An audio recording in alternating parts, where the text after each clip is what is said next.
here we go.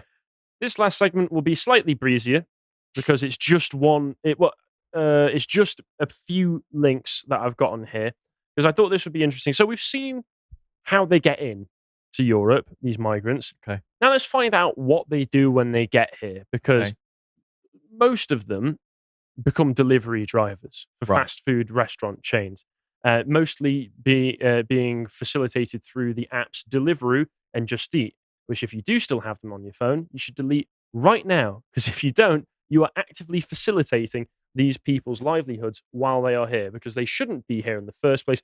Most of them are completely undocumented, and by doing that, you're just allowing these restaurants and Deliveroo themselves to continue giving them money, as we will find out. Before I do, this has been a somewhat dour episode. Sorry. I've put the knife down. We do occasionally put some happy stuff on, some fun material on the website, and that the best example of that recently is Lads Hour, which is our latest series where we get 5 people around the table to discuss some random rubbish that we've thought of. So the first one was me getting into arguments with old school Gamergate and anti-SJW types from back in the day and revealing them as being complete hypocrites. Last week's was about Mexican aliens. And last night's was just talking about which animal could you beat in a fight. You'll have to stick around for one of these eventually. I would love to. They're on Thursdays now, so they're really fun. They're an actually nice time that we get that's cool. to sit around and discuss something that isn't heartbreakingly depressing. So, and you get a drink. Yeah, wow. and we get to drink on it as well. So that's sign me up. Yeah, that's only for premium members on the website. And as I mentioned at the beginning of this podcast, we do still have the Sargon promo code running at the moment. So that's 50% off your first 3 months of your subscription. As Pete told me to mention to everybody, you have to do that through Stripe. You can't do it through the other payment processes. It has to be through Stripe because otherwise it won't work. There's our glorious boss. This is the Ubermensch Sargon with an E at the end, and that is the promo code that you need to put in when you process your order for the membership through Stripe. And once again, Lads Hour, if you want some fun, if you want to see what happens when we're not on the edge of the abyss, you should tune in for Lads Hour because it is really good fun and is very popular already. Cool. So this is the article that I saw, and I thought I'd just go through it because it is really interesting because it shows a few things. One, it shows the extent at which all of these delivery driver jobs have been completely overwhelmed by the amount of cheap labor that they're getting in from migration, which doesn't just mean that the native workers are being pushed out of these potential jobs because they're unskilled labor, but they are something that if you're trying to get your first job would be a good suggestion for a lot of people. Yeah. All you need is a bicycle, a helmet, and legs. Yeah, So it's the perfect job for university students, like up and coming, like graduates, people like that. But they're all taken now. Yeah. Almost every single one of them, unless you live in somewhere that doesn't have a massive migrant population. If you live in a city, sorry, you're not going to be able to get a job like that. But it's not just affecting the natives, it's also affecting the migrants who've come over here because now there's so much competition between themselves that they can't earn a good wage doing it already. And it also, interestingly enough, highlights the fact that, once again, we always go on about this, London is not an English city anymore. Because listen to the scenarios that this woman, this journalist, Nicola Kelly, highlights here, and you'll see that there's not a single English person involved in this, and this is supposedly the capital city of England. So I go through it. So she points out a quarter of the UK adults use firms such as Deliveroo, but few think about the cyclists who bring their takeaways. We joined one rider for a day. No, most of the time, if you're ordering food, you're mainly just thinking about the food. Chances are you're hungry, so you're not thinking, oh, God, I really hope Ahmed has a good cycle on the way here. You're thinking, God, I hope he gets here quicker. What's taking him so long? But let's read through some of this.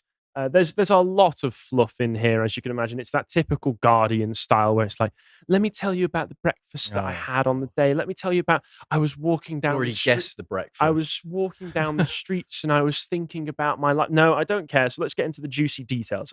So delivery drivers account for one of the fastest growing forms of employment. During the pandemic, Deliveroo says that it doubled its UK couriers from 25,000 in 2020 to more than 50,000 in 2021.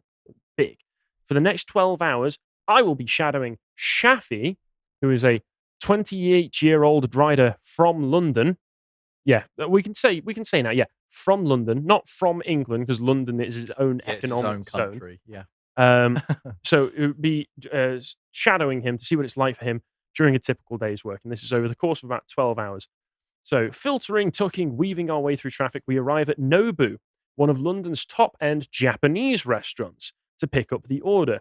Stapled to the bag is a receipt for £84. People in London spending absurd amounts of money on food, sashimi and crab rolls. Then again, it might just be a big order, who knows? With the clock ticking, we cycle through Mayfair, nipping along back roads and side passages, past a Ferrari dealership and the glitzy shop windows of Gucci and Louis Vuitton. Lots of foreign investment, foreign business in the city.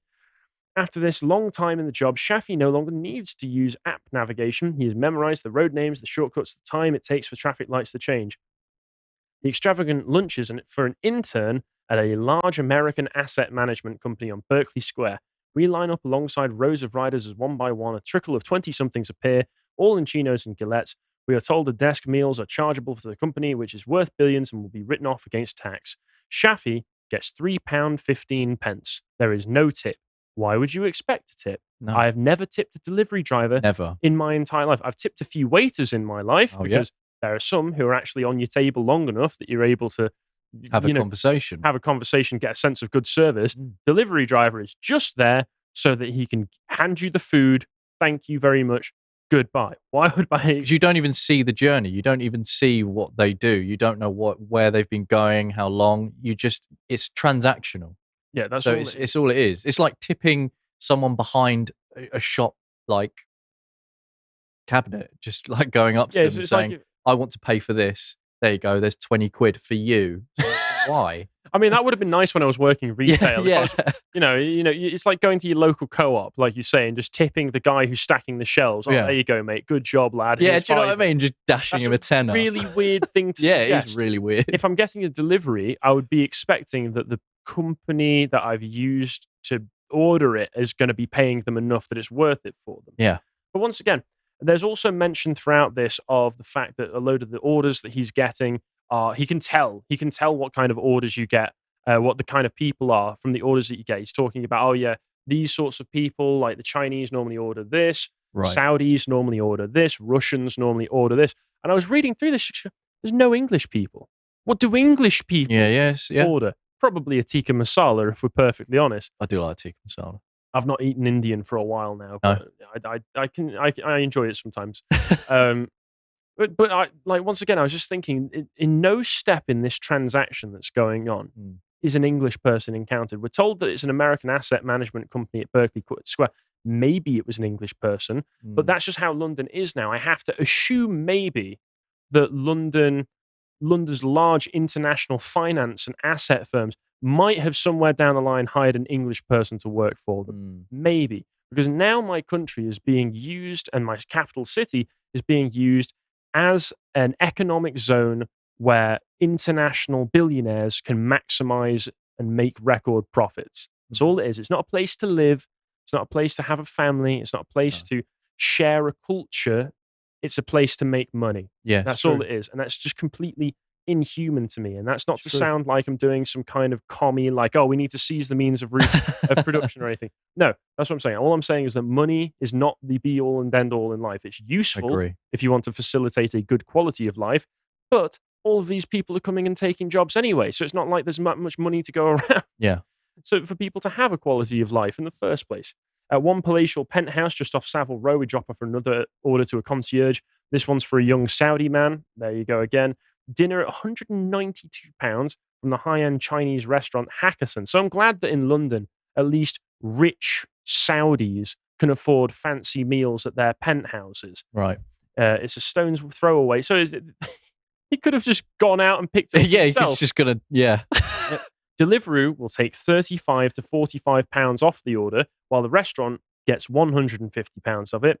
Shafi gets £2.90. No tip again. Again, why would you expect such a thing? How dare you not tip me? I know. It was not. It's just entitlement of it. Yeah, it is. It's almost like imported Americanism. We know about, obviously, Americanism over there with the tipping culture. They don't get paid enough through the natural. They're trying to resonate that. Wages, so that they have to rely on the tips to be able to survive. Even when I was working behind the bar, it wasn't amazing money, but I was working enough and getting enough money from it. Exactly. I didn't need to rely on tips, although I did get them, which was always nice. But if you're behind a bar, you're expecting to build a rapport with the people you're talking to, especially if you're at a local bar. Your mates might come in and they might go, "Oh, you know what? Here you go, just because you're doing a good job. Keep the change." Yeah, there you go. That's something nice. Yeah. But this is delivery. Yeah. You don't just get a tip for going out and doing your job. You get paid for doing your job. Oh dear. Yeah. It was not always like this. Here's where it gets interesting. Before 2019, Shafi was earning £1,000 a week, with one platform offering a £7 hourly wage rate, with an additional £1 for every drop.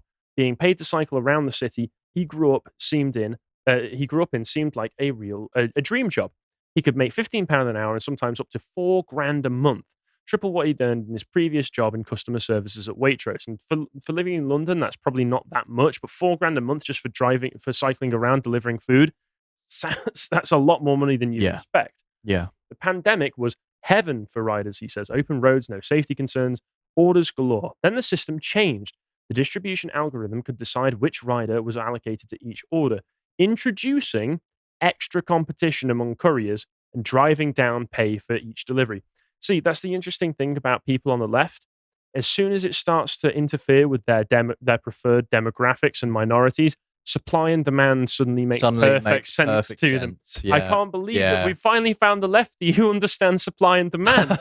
Incredible. Yeah. But of course, if you say, well, how do you think the British people feel about that? Well, I can't be having couldn't countenance that kind of thought.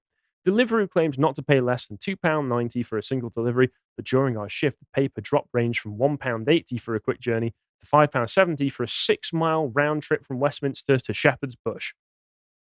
Currently, a delivery rider might earn £60 to £80 for 12 hours work, in effect half of the hourly minimum wage, meaning they now need to work between 80 and 110 hours a week. Meanwhile, the online food delivery industry, valued at £10.5 billion, is raking in profits, having grown by more than 35% every year since 2017.